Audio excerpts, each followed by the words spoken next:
guys, good evening. So, punta kami ngayon sa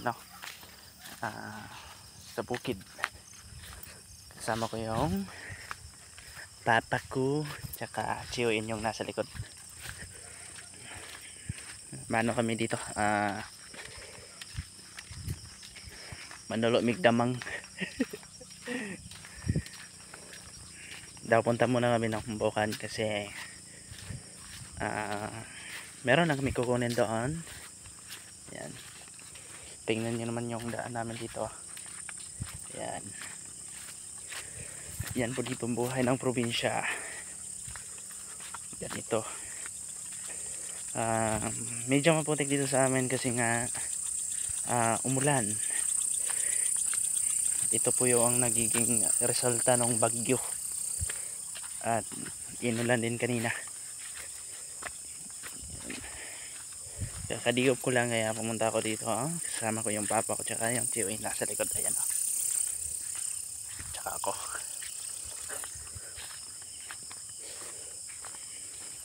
Putik dito sa amin, putik.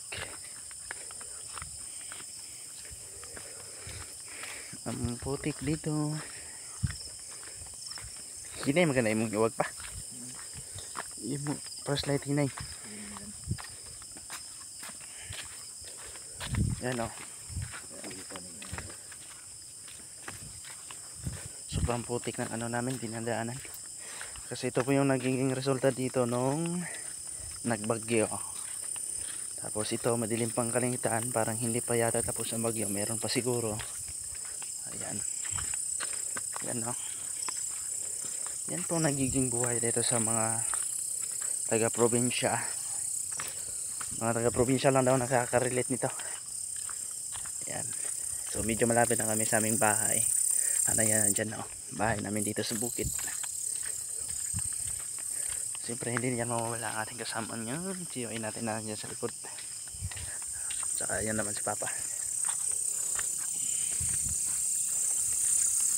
Yan o.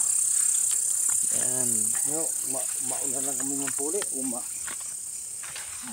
Mauna lang kami ng puli. Grabe. Mauna lang may paghaman. Pero damo kami ng puno. Oo. Largo lang kakal? Oo.